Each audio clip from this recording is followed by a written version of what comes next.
Okay, so we have some news concerning food and health.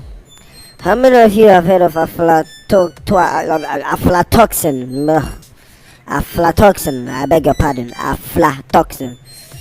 Some of these words.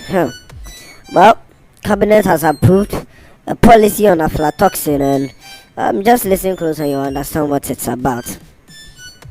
Now, aflatoxin is okay. So the cabinet approved a policy on aflatoxin control in food and feeds to help protect human and animal health, and also to increase the incomes of food value chain actors in the country. Now, apparently, we have to be careful of the amount of aflatoxin in the food we eat, and even in the ones that we give to our animals to eat. Um, the Minister of Environment, Science, Technology and Innovation, Dr. Kwekwefi, made this known at a certain press, saying that the policy which was approved last year will reduce aflatoxin in food and in feed. What's the difference between food and feed? I have no idea. Anyway, maybe food is for us and feed is for the animals. Okay, moving on. According to him, his outfit, in collaboration with the Ministry of Food and Agriculture, and also the Ministry of Trade and Industry, as well as the Ministry of Health, were in the process of developing a policy. Now, according to him, aflatoxin contamination was serious in the country, and he was claiming that it could affect even the exportation of grains if measures were not put in place to contain the situation. Now, they've made it known to us that aflatoxins they are kind of toxic, and they are compounds produced by certain molds found in food that could cause liver damage and cancer.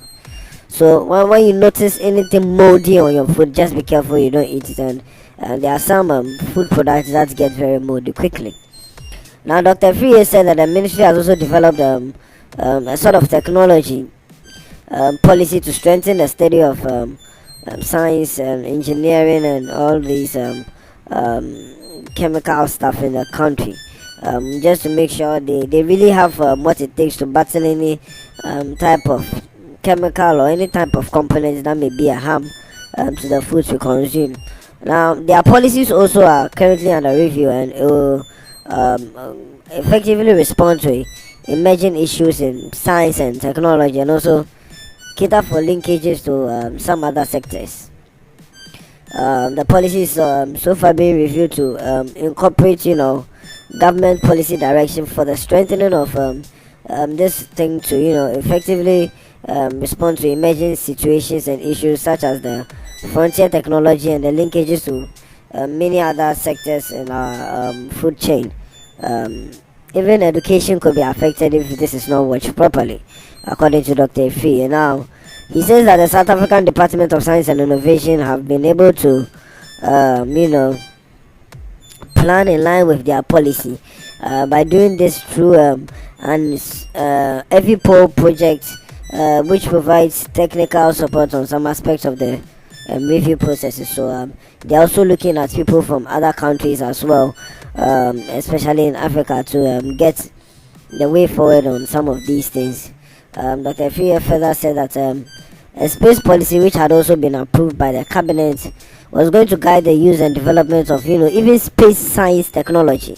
So those of you who wonder how space is like, yep, this is going to be done for technological advancement towards sustainable development, through education, some research, and also commercialization, and the help of some technology in our world today. Now, he said that even Ghana is currently close to the equator, and because of that, we have to find a way to leverage our location and expand space science technology. My one is that what has that one got really to do with the food, this aflatoxin? Are they planning on going to do some planting in space, or will they help get some things? Who knows? Maybe they could get some findings from space that will prevent food from going moldy. You just never know. Touching on the recent dynamite explosion that resulted in a loss of lives and properties at Apiache in the western region. For those of you who didn't know, there was a some form of a dynamite explosion. Yep, boom. Yeah, it happened in the western region. He said that the ministry will provide both technical and financial support for that community. I don't know, maybe it affected food as well. One way or the other, it might have affected food. He says the Environmental Protection Agency had also conducted two assessment exercises to determine ammonium nitrate levels in the area. So, there are some of these chemicals and gases that erupt and come out of such explosions and such types of unwanted experiences. One of them, which could be very dangerous, is the ammonium nitrate levels. So if you are very very close to the area, maybe you were not there when the dynamite exploded, but you've come after you heard about it and you came there. You have to be careful. The air you are breathing is not the normal air you are breathing anymore. You have to find out what ammonium nitrate is and be careful you are not getting too much of that in your lungs. The Environmental Protection Agency is giving approval to the District Assembly for them to do works around that area just to make sure that any unwanted or poisonous gases and substances and chemicals may be wiped away, so that it will be healthy to be around that area. Sometimes they claim these things also can also affect food. Food, when it gets, plants are living things that absorb the gases in the air. So if some of these plants are absorbing this dynamite remains of gases, we have to be careful we don't eat things that blow up our stomachs. The Environmental Protection is also continuing with strict enforcement with its mandate to prevent future explosions. According to even the minister, they were adding some agencies and getting some emergency works as well as escort services, for people who are around that area, and also for targeting and helping transporters and those who are licensed to deal in all these hazardous substances.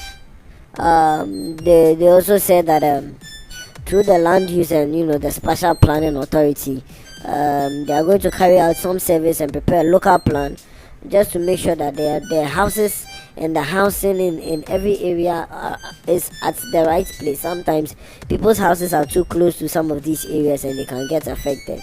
As of I heard, that was around the 160 acre land. We wonder how it's going to occur. Now, some of them are saying this food contamination occurs when these things happen, these explosions and all these different release of gases into our environment. Now, apart from that, they are also advising the citizens to be very careful with their eating habits. Wash food properly before you eat them.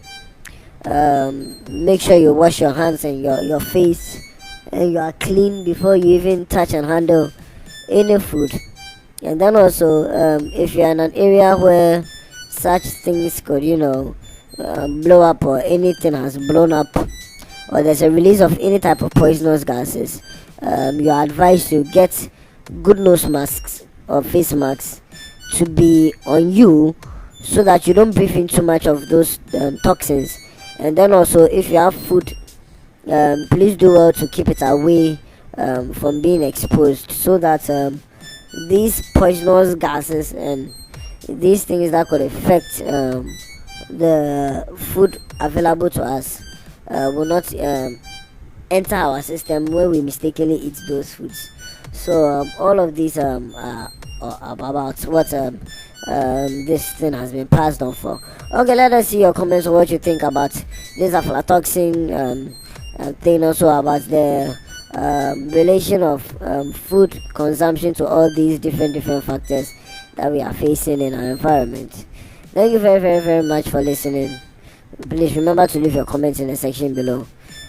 Have a very very very nice day as well.